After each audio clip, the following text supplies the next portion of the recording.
প্ৰভুসকল সংসাৰৰ জুইবিলাকৰ ভিতৰত ধন হইলা এককুৰা পুত্ৰ হইলা দুই ভাৰ্যা হইলা তিনিকুৰা সংসাৰৰ জুই এই জুই সংসাৰৰ তাপিত জুইৰ ভিতৰত এইবিলাককো ধৰা আছে ধন জুই মানুহৰ কাৰণে তাপ সৃষ্টি কৰিব পৰা পুত্ৰ কন্যা এইবিলাক তাপ সৃষ্টি কৰিব পৰা জুই আৰু ভাৰ্যাও একুৰা জুই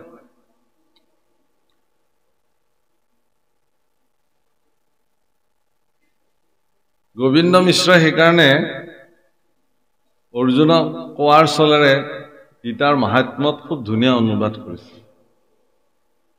কি বুলি কৈছে যে বানৰক যেন নৰ্তকে নচাৱে স্বামীক নচাৱে ভাৰ্যা হে অৰ্জুন বান্দৰবিলাকক যেনেকে নচুৱাই খেল দেখুৱাবিলাকে একো গৰাকী ভাৰ্যায়ো স্বামীক তেনেকে নচুৱাব পাৰে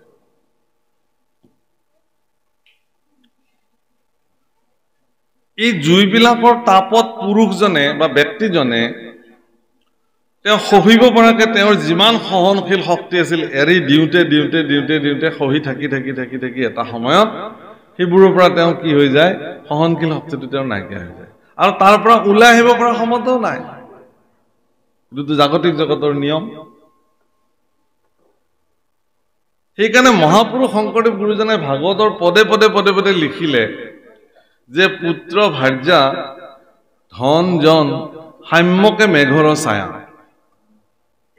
তাতেক নাতেক মায়া কিয় কৈছে যে নালাগে নহয় আপুনি সেইকাৰণে আপুনি সংসাৰ নকৰাকে থাকিব নেকি সেইকাৰণে আপুনি ল'ৰা ছোৱালী যি জন্ম দিছে তাক পালন পোষণ নকৰাকে থাকিব নেকি যিখিনি ধন উপাৰ্জন কৰিছে সেইখিনি আপুনি পেলাই দিব নেকি নোৱাৰে মানে কৈছে এইকাৰণে এই কথাখিনি আপোনাক সচেষ্ট কৰিছে যাতে এইখিনিৰ পৰা উৎপাদিত হোৱা তাপত আপুনি নিজৰ সঞ্চিত শক্তিক যাতে আপুনি তাত বিলীন নকৰে যিমানখিনিলৈকে আপুনি সহিব পাৰে সিমানখিনিৰ ভিতৰতে আপোনাৰ শক্তিখিনি খৰচ কৰক অৰ্থাৎ আমি ধন উপাৰ্জন কৰিবৰ কাৰণে যি ধৰণে 24 ঘণ্টা তন মন আমি বিলাকে খৰচ কৰিব পাৰো ঈশ্বৰ সাধনাৰ কাৰণে আমি নকৰো পুত্ৰ কন্যাক সামৰ্থ্যৱান কৰি তুলিবৰ কাৰণে যিমানখিনি অহোপুৰুষাৰ্থ আমাৰ জীৱনত আমি কৰো ঈশ্বৰ সাধনাৰ কাৰণে নাম সাধনাৰ কাৰণে সিমানখিনি অহোপুৰুষাৰ্থ আমাৰ জীৱনত আমি নকৰো ভাৰ্যা গৰাকী সুখত ৰাখিবৰ কাৰণে যিমানখিনি অহোপুৰুষাৰ্থ এগৰাকী পুৰুষে কৰে সিমানখিনি অহোপুৰুষাৰ্থ ঈশ্বৰ সাধনাৰ কাৰণে কোনো পুৰুষে নকৰে যদি কৰে তেওঁটো মহাপুৰুষ হৈ যাব এই কথা গোস্বামী তুলসীদাসৰ পত্নী ৰত্নাৱলীয়ে তেওঁক কৈছিলে তুলসীদাসৰ নাম আজি আমি নললোহেঁতেন আৰু তুলসীদাস এনেকৈ এগৰাকী পণ্ডিত প্ৰবৰ শাস্ত্ৰজ্ঞ বিদ্বান যে যাৰ নাম সমগ্ৰ ভাৰতবৰ্ষত তেওঁৰ বিৰচিত কৰে ৰামচৰিত মানস মানে তেওঁ বৰ্ণন কৰিছিল এইটো কথা যে আপুনি যদি দেখে যে জ্ঞানী ৰামতকেও জ্ঞানী কিন্তু ৰাৱণ আছিল ধনী ব্যক্তি ৰামতকেও ধনী ব্যক্তি ৰাৱণ আছিল শক্তিশালী আৰু সামৰ্থ্যৱান ৰামতকেও ৰাৱণ বেছি আছিল কিন্তু তাৰ পিছতো ৰামৰ হাতত কিন্তু ৰাৱণ নিহত হৈছিল ইয়াৰ কাৰণটো কি যে ইমানবিলাক শক্তি ধন জন সামৰ্থ্যৰ দ্বাৰা সামৰ্থ্যৱান হোৱাৰ পিছতো ৰাৱণে কিন্তু কামনা আৰু অহংকাৰৰ পৰিণতিত নিজৰ তিল তিল স্খলনক তেওঁ ৰোধ কৰিব পৰা নাছিল শক্তিবন্ত পুৰুষসকলে কেতিয়াও নিজৰ শক্তি আৰু সামৰ্থ্যৰ ওপৰত কেতিয়াও এৰি নকৰে মানে তাক স্খলন নকৰে ৰামচন্দ্ৰইটো ইচ্ছা কৰিলে একেপাত সৰুতে ৰাৱণক নিধন কৰিব পাৰিলেহেঁতেন নাই কৰা ৰাৱণক তিল তিলকে ভাবিবৰ কাৰণে সময় দিছে তেওঁক দুৰ্গতিৰ কথা কোৱা হৈছিল যে দুৰ্গতি কি তুমি চোৱা হে বাপসকল সকলো শক্তি আৰু সামৰ্থ্যৰে সামৰ্থ্যৱান হোৱাৰ পিছতো যদি ঐশ্বৰিক শক্তি আধ্যাত্মিক শক্তিৰে এজন ব্যক্তি সামৰ্থ্যৱান নহয় তেতিয়াহ'লে তেওঁৰ জীৱনত প্ৰাপ্ত হোৱা সেই সামৰ্থ্যৰে তেওঁ কেতিয়াও সফল মনুষ্য জীৱন যাপন কৰিব নোৱাৰে আমাৰ ল'ৰা ছোৱালীকো আমি এই কথা শিকাব লাগে যে তুমি যিমান বিদ্বানী হোৱা তুমি যিমান ধনৱান ব্যক্তি নোহোৱা কিয় তুমি যিমান শক্তিশালী চিন্তাৰ ব্যক্তি নোহোৱা কিয় তোমাৰ মনত যদি আধ্যাত্মিক চেতনাই ক্ৰীড়া নকৰে তেতিয়াহ'লে তোমাৰ দ্বাৰা উপাৰ্জিত ধনে কল্যাণকাৰী কামত ব্যৱহাৰ হয় নে নহয় তাত সন্দেহ আছে। তোমাৰ শৰীৰত অৰ্জিত শক্তিয়ে ভাল কামত ব্যৱহাৰ হ'বনে নাই তাৰ কাৰণে আপোনালোকে এইকেইটা দিনতে খুব এটা ডাঙৰ বাতৰি এটা মানে হেৰি হৈ আছে ছ'চিয়েল মিডিয়াত যে এজন IIT মুম্বাইৰ পৰা এৰোস্পেচ ইঞ্জিনিয়াৰিং কৰা এজন ব্যক্তিয়ে কুম্ভ মেলাত আহিছে। তেওঁ কিন্তু আচলতে তেওঁ হাৰিয়ানাৰ আছিল ল'ৰা, কিন্তু তেওঁ সেই সময়ত মুম্বাই IITৰ এৰোস্পেচ ইঞ্জিনিয়াৰিঙৰ তেওঁ ফাৰ্ষ্ট ক্লাছ ইঞ্জিনিয়াৰ, কিন্তু তেওঁ আজি ঈশ্বৰ সাধনাত নিজক বিলীন কৰিছে। উছামা বিন লাডেনো এগৰাকী ইঞ্জিনিয়াৰ আছিল, তেওঁৰ সাধনাখিনি ক'ত লগাইছিল সেয়াও আপোনালোকে জানে। গতিকে কোনোবা এজন ইঞ্জিনিয়াৰ হ'ল বুলি ডাঙৰ শিক্ষিত হ'ল বুলি তেওঁৰ সাধনাখিনি ক'ত ব্যৱহাৰ কৰিব সেইটো ডাঙৰ কথা। অৱনিশি চাৰি বেদ বিচাৰি বে কত কৰো হৰি নাম। মহাপুৰুষ শ্ৰীমন্ত শংকৰদেৱ গুৰুজনাই গোটেই দিন ৰাত বেদ আদি শাস্ত্ৰ আদি অধ্যয়ন কৰিলে। বিচক্ষণ পণ্ডিত হিচাপে নিজক তেওঁ প্ৰতিষ্ঠা কৰিছিল। তেওঁ যদি ৰজা নৰনাৰায়ণৰ ৰাজসভাত এগৰাকী দৰমহাধাৰী লোক হিচাপে থাকিলহেঁতেন তেতিয়াহ'লে ৰজা নৰনাৰায়ণে তেওঁক ধনে সোণে উপচাই দি তেওঁৰ পৰিয়াল পৰিজনক ৰাজকীয় মৰ্যাদাৰে ৰাখিলেহেঁতেন। ৰাখিলে কি হ'লহেঁতেন? সিমানতে শংকৰদেৱ সমাপ্ত হৈ থাকিলহেঁতেন। কিন্তু তেওঁৰ যিখিনি স্ব উপাৰ্জিত শক্তি সামৰ্থ্য জ্ঞান সেইখিনি তেওঁ কেৱল এজন ৰজাৰ ওচৰত নথৈ তেওঁ সমগ্ৰ মানৱ অবা নৰলোক হৰি ভজিয়ক বুলি সমগ্ৰ মানৱ জাতিৰ কল্যাণৰ কাৰণে তেওঁ প্ৰয়োগ কৰিলে। সেইকাৰণে শ্ৰীমন্ত শংকৰদেৱ গুৰুজনা আজিও আমাৰ হৃদয় বিদ্যমান হৈ আছে। মাধৱদেৱ গুৰুজনাই তেওঁৰ জীৱনৰ সকলো উপাৰ্জিত শক্তি সামৰ্থ্য তেওঁ গুৰু সেৱাত অৰ্পণ কৰিলে কাৰণে পৃথিৱীৰ এগৰাকী বিৰল গুৰু সেৱক হিচাপে মহাপুৰুষ মাধৱদেৱ আজিও জগতত পূজিত হৈ আছে। জোৰণৰ কন্যাও এৰি থৈ বিবাহ নকৰি চিৰ কৌমাৰ্য ব্ৰত ধাৰণ কৰি কেৱল গুৰুৰ চৰণ সেৱাত নিজক সমৰ্পিত কৰিলে। সেইকাৰণে মাধৱদেৱ পৃথিৱীৰ বিৰল গুৰু সেৱাৰ অধিকাৰী হিচাপে আজিও বিবেচিত। শ্ৰী শ্ৰী নাৰায়ণ দাস ঠাকুৰ এটা মহাপুৰুষৰ একান্ত সেৱক। ধনজন ঐশ্বৰ্য বিভূতিৰে তেওঁ শক্তিশালী আছিল, কিন্তু তেওঁৰ সকলো ধনজন শক্তি কেৱল ভকতৰ সেৱাৰ কাৰণে প্ৰয়োগ কৰিছিল নিস্বাৰ্থ মনেৰে, যাৰ কাৰণে শ্ৰী শ্ৰী নাৰায়ণ দাস ঠাকুৰ এটা আজিও পূজিত। সেইকাৰণে সেই প্ৰভুসকল ইয়াতো এই কথাটোকে কৈছে যে আপোনাৰ যি নাথাকক কিয় আপোনাৰ থকাখিনি ঈশ্বৰৰ চৰণত সেৱাৰ কাৰণে সমৰ্পিত হয় নে নহয়। গতিকে তোমাৰ চৰণ ছত্ৰৰ সেৱা তাপ সংসাৰৰ যি তাপ মানে তাপৰ পৰা মুক্ত হ'বৰ কাৰণে সেইকাৰণে ভাগৱতৰ আমি যি ভাগৱত সন্মুখত লৈ আছো এই ভাগৱতৰ মংগলাচৰণ পদত মানে ভাগৱত মাহাত্ম্যৰ প্ৰথম মংগলাচৰণ পদত কি বুলি কৈছে? সচ্চিদানন্দ ৰূপায় বিশ্বৎপত্যাদি হেতুবে তাপত্ৰয় বিনাশায় শ্ৰীকৃষ্ণায় বয়মে। তাপত্ৰয় বিনাশায় তিনি তাপক তুমি বিনাশ কৰা। এই তাপৰ পৰা মুক্ত কৰিব পাৰে। সেইকাৰণে কৈছে যে চৰণ ছত্ৰৰ ছায়া সেৱৈ যিটো সিটো এৰাই ইটো তাপ। ভগৱানৰ চৰণ ছত্ৰৰ ছায়াৰ সেৱা যিজনে কৰিলে তেওঁ এই সংসাৰৰ তাপৰ পৰা নিজকে মুক্ত হ'ব পাৰে। হীৰা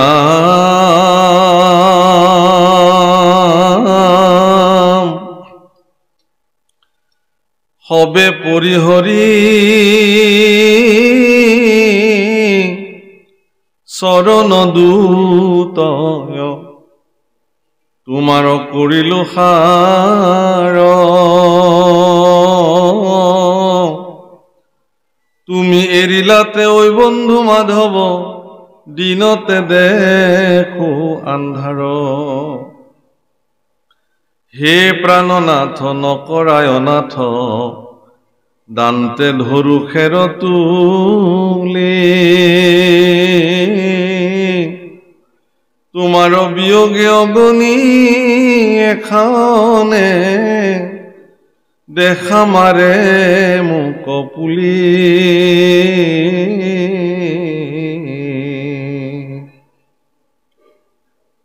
আৰ এহি বুলি সন্ত উদ্ধৱ মহন্ত আতি প্ৰেম অনুৰাগে অনেক কাতৰ কৰিয়া কান্দন্ত পৰিয়া কৃষ্ণ ৰৱাগে। এহি বুলি সন্ত উদ্ধৱ মহন্ত, উদ্ধৱক মহন্ত বুলি কৈছে, সন্ত বুলি কৈছে। সন্তটো আপোনালোক প্ৰভুসকল, সন্ত আপোনাক হ'ব, কাৰণ ঈশ্বৰ চিন্তাক নিজক সমৰ্পিত কৰিব পৰা জনকে সন্ত বুলিছে, সাধু বুলিছে, মহন্ত বুলিছে। উদ্ধৱ তেনেকুৱা এগৰাকী মহন্ত যিজনে কৃষ্ণ সেৱা ব্যতিৰেকে তেওঁৰ জীৱনত অন্য কোনো সেৱাক তেওঁ প্ৰাধান্য দিয়া নাই। সেই সময়ত উদ্ধৱ এগৰাকী শিক্ষিত ব্যক্তি হিচাপে তেওঁ কংসৰ ওচৰত গৈও ৰাজকাৰ্য চম্ভালিব পাৰিলেহেঁতেন, ৰাজকীয় মৰ্যাদাৰে জীৱন অতিবাহিত কৰিব পাৰিলেহেঁতেন, কিন্তু তেওঁ নকৰিলে। মহাভাৰতীয় যুগলৈ যদি আপুনি যায় দেখিব যে এগৰাকী অতি বিদ্বান লোক, অতি পণ্ডিত, যাৰ নাম মহামতী বিদুৰ, কিন্তু তেওঁ বাধ্যত পৰি চৰকাৰী পদবীত তেওঁ নিযুক্ত হৈ থাকিল যদিও তেওঁ কিন্তু চৰকাৰী কোনো ধৰণৰ সুবিধা তেওঁৰ জীৱনত তেওঁ গ্ৰহণ নকৰিলে। সন্তবিলাকৰ এইটো বিশিষ্টতা। কোনো ধৰণৰ দৰমহা নললে, অবৈতনিক আছিল। তেওঁ প্ৰধানমন্ত্ৰী আছিল হস্তিনাপুৰৰ, চক্ৰৱৰ্তী ৰজা। প্ৰভুসকল মনত ৰাখিব, চক্ৰৱৰ্তী ৰজা মহাৰাজ ধৃতৰাষ্ট্ৰৰ তেওঁ প্ৰধানমন্ত্ৰী আছিল। অখণ্ড ভাৰতবৰ্ষ, আজিৰ দৰে অকমান ভাৰতবৰ্ষ নহয়, সমগ্ৰ জম্বুদ্বীপ অখণ্ড ভাৰতবৰ্ষ, য'ত হস্তিনাপুৰ ৰাজধানী, তাৰ পৰা সমগ্ৰ পৃথিৱী তেওঁলোকে পৰিচালন কৰিছিল। এনেকি তেওঁৰ পত্নী গান্ধাৰীৰ গান্ধাৰ ৰাজ্যও তেওঁৰ অধীনত আছিলে। গান্ধাৰ ক'ত আছিল? আজিৰ কান্দাহাৰ, একদম আৰৱলৈকে, সেই ভূমি পৰ্যন্ত ধৃতৰাষ্ট্ৰই নিজৰ শাসনত ৰাখিছিলে। তেনেকুৱা এগৰাকী প্ৰভাৱশালী ৰজাৰ প্ৰধানমন্ত্ৰীৰ দায়িত্বত থকা বিদুৰে কোনো ধৰণৰ চৰকাৰী সা সুবিধা, কোনো ধৰণৰ ঘৰ, ধন টকা পইচা মৰ্যাদা কোনো গ্ৰহণ কৰা নাছিল। তেনেকে আছে। যিদিনাখন ভগৱান শান্তি দূত হিচাপে হস্তিনাপুৰলৈকে আহিছিল যুধিষ্ঠিৰৰ কথা মতে, সেইদিনাখন ভগৱান কৃষ্ণক, দ্বাৰকাধীশ ভগৱান কৃষ্ণক হস্তিনাপুৰৰ সিংহ দ্বাৰৰ পৰা আদৰি অনা হৈছিল। আৰু দুৰ্যোধন দুঃশাসনৰ নিৰ্দেশত অত্যন্ত বিলাসবহুল কক্ষ নিৰ্মাণ কৰিছিল, য'ত ভগৱান দ্বাৰকাধীশ থাকিব। কৃষ্ণ দ্বাৰিকাৰ পৰম শক্তিশালী এগৰাকী পুৰুষ, তেওঁ আহিব, তেওঁ থাকিব। সেইকাৰণে তেওঁৰ কাৰণে এইকাৰণেই এইটো দিছিলে যে দ্বাৰিকাখন এনেকুৱা এখন ৰাজ্য ভগৱানে নিৰ্মাণ কৰিছিল, কোনো ৰজাৰ অধীনত তেওঁলোক নাছিল, আৰু তাত ৰজাও নাছিল। তেওঁ নিজেই দ্বাৰকাখন পৰিচালনা কৰিছিল। সাগৰক কওঁতে সাগৰে বুকু পৃষ্ঠ উঠাই দিছিলে, আৰু তাতে তেওঁ ৰাজ্যখন নিৰ্মাণ কৰি তেওঁৰ পৰিয়াল পৰিজন সৈন্য সামন্ত নাৰায়ণী খানালৈ তাত তেওঁ নিবাস কৰিছিল। ধন জন ঐশ্বৰ্য বিভূতিৰে ভৰপূৰ আছিল দ্বাৰকা। সুখ সমৃদ্ধিৰ কোনো পৰিভাষা নাছিল তাত, কেৱল সুখ আৰু সুখ, সমৃদ্ধি আৰু সমৃদ্ধি, ধন টকা পইচাৰে বিধৌত আছিল দ্বাৰকা। সেইকাৰণে দ্বাৰকাধীশ ভগৱান কৃষ্ণক ৰাখিবৰ কাৰণে হস্তিনাপুৰত এনেকুৱা ব্যৱস্থা কৰা হৈছিল, সেই ব্যৱস্থাত অত্যন্ত বিলাসবহুল ব্যৱস্থা ভগৱান কৃষ্ণৰ কাৰণে কৰা হৈছিল। কিন্তু এনে বিলাসবহুল ব্যৱস্থাক পৰিত্যাগ কৰি ভগৱান কৃষ্ণই বিদুৰৰ ঘৰত নৈশ যাপন কৰিবৰ কাৰণে সিদ্ধান্ত লৈছে। অথচ বিদুৰে কৈছে যে মই তোমাৰ ঘৰলৈ যাম। বিদুৰে মুখেৰে না কৰিবৰ কাৰণে কোনো ধৰণৰ সুযোগ নাপালে। ভগৱানে মোৰ তাতে থাকিম বুলি কৈছে, হ'ব, লৈ গুচি আহিলে। কিন্তু বিদুৰৰ ঘৰত সেই সময়ত নে শুবলৈ এখন বিচনা আছিল, নে বহিবলৈ এখন চেয়াৰ আছিল, কি একো নাই। খাবলৈ কিবা অন্ন পৰমান্ন ফল দ্ৰব্য একো নাছিল। তথাপি ভগৱানক তেওঁ ঘৰলৈ লৈ আহিছে। আৰু সেই সময়ত তেওঁৰ পত্নী সুভাগাই ভগৱান কৃষ্ণক কল আছিল মাত্ৰ ঘৰত কেইটামান, কি খাবলৈ দিবৰ কাৰণে ভগৱান আহিছে, কৃষ্ণ দ্বাৰকাধীশ আহিছে কাৰণে কলকেইটাকে নিজে এৰুৱাই দিছিল। আৰু আবেগ বিভল্ল হৈ ভগৱানৰ শ্ৰীমুখ দৰ্শন কৰি থাকোঁতে বাকলিখিনি ভগৱানক দি দিলে আৰু নিজে কলকেইটা খাই থাকিলে। আৰু ভগৱান কৃষ্ণই পৰম তৃপ্তিৰে সেই বাকলিবিলাক এনেকে চুবাই চুবাই খাইছিল। এই দৃশ্য দেখি বিদুৰে চকু পানী টুকি টুকি বাৰে বাৰে বাধা দিবলৈ যায়, আৰু ভগৱান কৃষ্ণই বিদুৰক বাধা দিয়ে না, মোৰ ভক্তই ইমান স্নেহপূৰ্বক যে দিছে, এই বাকলিকেইটাই পৰম অমৃত হৈ গৈছে। এনেকুৱা অমৃত মোক লক্ষ্মীও আজিলৈকে মোক বৈকুণ্ঠত আজিলৈকে দিব পৰা নাই। এই বাক্য ভগৱানে স্বীকাৰ কৰিছে। নিজ জাতিত জন্মগ্ৰহণ কৰা সুবৰী আয়ে যিকেইটা বগৰী কামুৰি কামুৰি থৈ দিছিল আধা খাই খাই, ভগৱান শ্ৰী ৰামচন্দ্ৰ অযোধ্যাপতি দশৰথৰ জ্যেষ্ঠ পুত্ৰ যুৱৰাজ শ্ৰী ৰামচন্দ্ৰই পৰম তৃপ্তিৰে তাক ভক্ষণ কৰিছে। তাকে দেখি লক্ষ্মণে সুবৰীক কৈছিল, আই তুমিনো জুঠা ফলখিনিহে দাদালে থব পাৰিলানে? সুবৰীয়ে কৈছিল যে এই কথাটো মই ভবাই নাছিলো নহয়। মই এই কথাতে মগ্ন হৈ থাকিলো যে বনৰ পৰা বুটলি বুটলি অনা বগৰীকেইটা কেনেবাকে যদি টেঙা বগৰী আহে, প্ৰভুৱে এই টেঙাখিনি খালে বৰ কষ্ট পাব, গতিকে কষ্টটো ময়ে আগতে ভোগ কৰো। এই বুলি যিহেতু ফলটোৰ মিঠা টেঙা তাক চয়ন কৰিব পৰা সামৰ্থ্য জিভাৰ বাহিৰেতো আৰু বেলেগ নাই, গতিকে খাই চাবই লাগিব একামোৰ। গতিকে তেওঁ ক'ব নোৱাৰাকে ফলটো একামোৰ একামোৰ খাই খাই জিভাৰে আস্বাদন কৰি কেৱল অত্যন্ত সোৱাদিষ্ট আৰু মিঠা বগৰীকেইটা প্ৰভুৰ কাৰণে থৈ দিছিল। তাৰমানে কি, বাহ্যিকতাটোত যদিও দেখিবলৈ এইটো জুঠা ফল, কিন্তু ইয়াৰ আভ্যন্তৰীণ যিটো ভাৱনা সেইটো ইমানেই উচ্চ স্তৰ যে তাক ভাবিব নোৱাৰি, তাৰ কোনো ব্যাখ্যা দিব নোৱাৰি। সেইকাৰণে প্ৰভুসকল মনত ৰাখিব আপোনালোকে এই কথাটো যে ভক্তিত বাহ্যিকতাৰ কোনো স্থানেই নাই। দেখুওৱা ভক্তিৰ ভগৱানৰ হাতত তাৰ কোনো হেৰি নাই, কামেই নাই। আপুনি অন্তঃকৰণে কি ভক্তি সাধন কৰিছে সেইটো ভগৱানৰ কাৰণে নিৰ্ণায়ক কথা।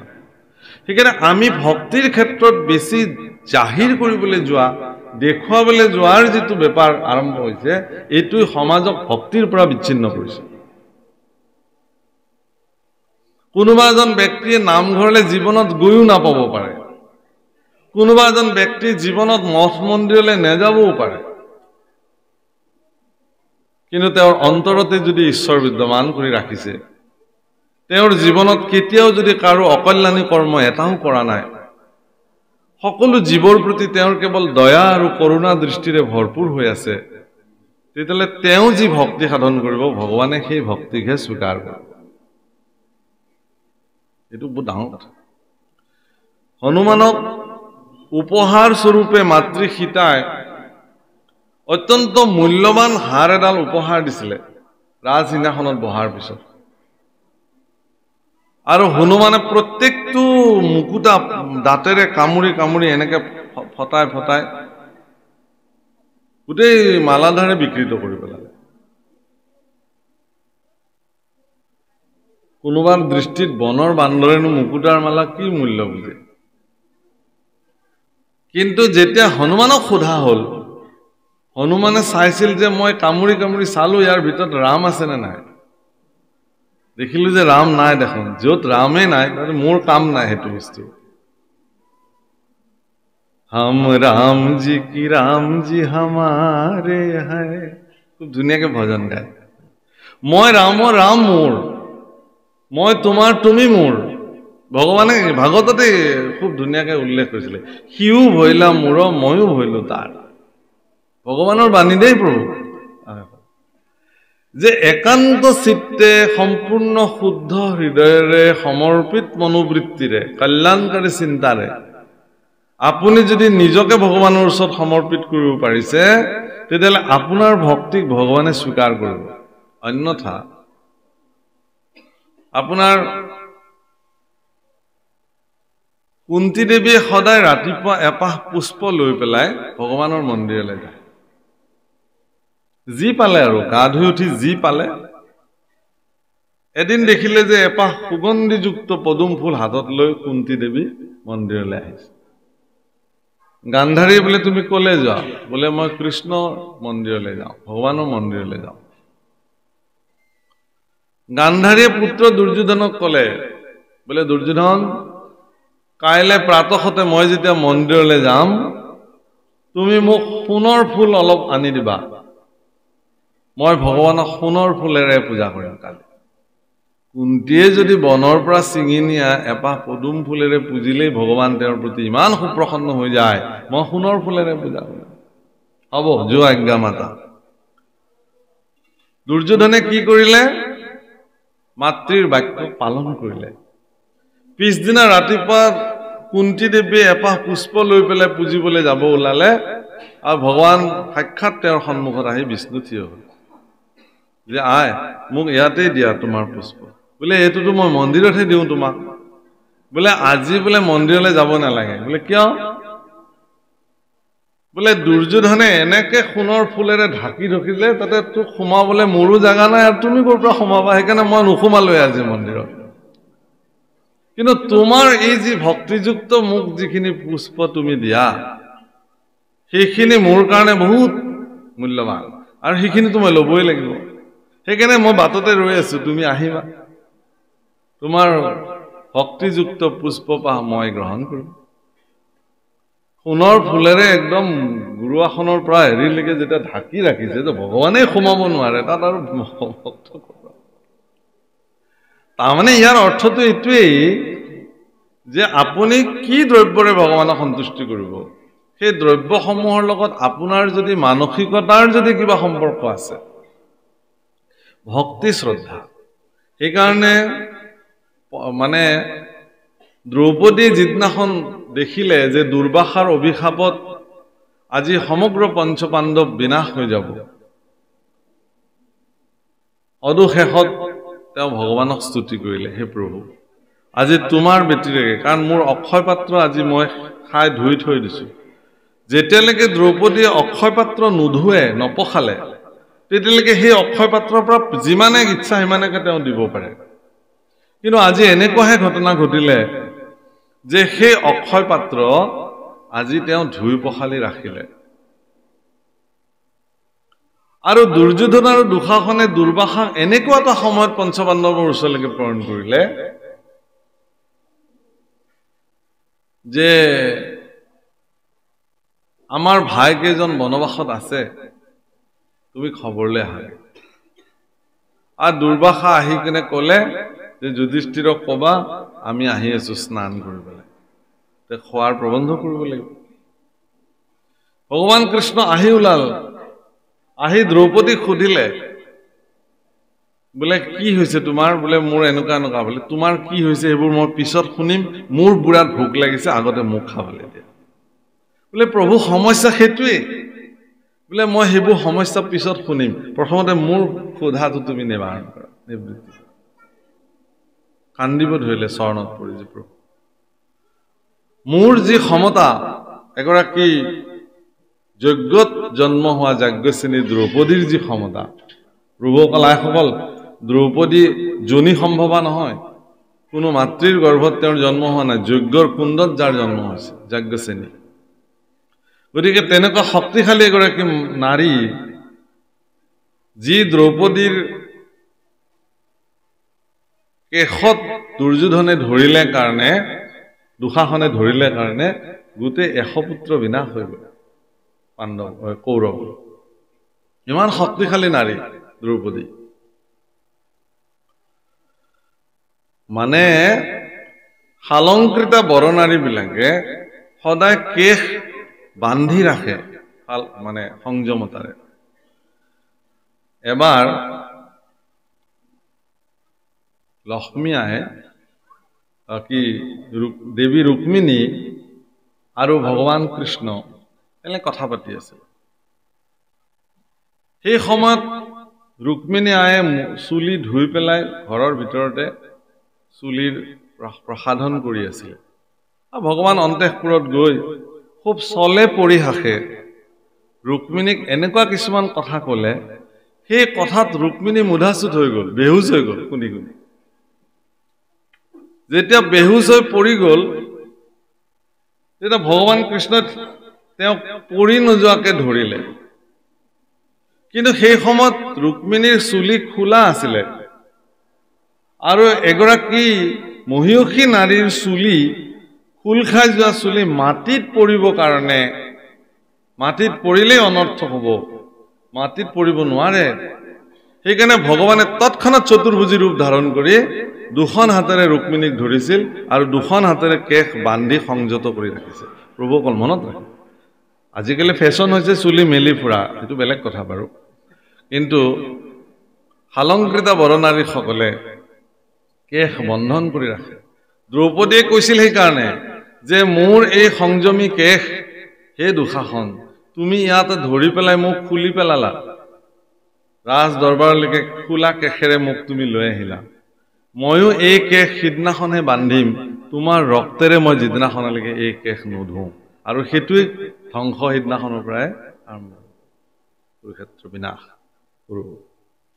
সেইকাৰণে সেই প্ৰভুসকল যে ঈশ্বৰ পুৰুষেও সেইকাৰণে এনেকুৱা সামৰ্থ্যশালী পুৰুষসকলৰ বিধৰ্মী পুৰুষসকলৰ সেৱা ঈশ্বৰ পুৰুষে কেতিয়াও গ্ৰহণ নকৰে দুৰ্যোধন দুঃশাসনৰ সেৱা ভগৱানৰ ল'বলগীয়া নাই কিন্তু পৰম পবিত্ৰ মনৰ বিদুৰৰ সেৱা ভগৱানে গ্ৰহণ কৰিছে তেওঁৰ পত্নী শোভাগাই দিয়া তেওঁৰ বাকলিকেইটাই ভগৱানৰ কাৰণে পৰম অমৃত আছে গতিকে ভক্তিত বাহ্যিকতাৰ কোনো কাৰণতে স্থান নাই ভক্তিত আভ্যন্তৰীণ আপোনাৰ মনৰ স্থিতি কি সেইকাৰণে আপুনি নিৰ্ণয় কৰিব নোৱাৰে আচলতে কোনজন ভকতে কি সেৱা কৰিছে আপুনি মই ইয়াক নিৰ্ণয় কৰিব নোৱাৰো আমাৰ সামৰ্থ্যৰ বাহিৰত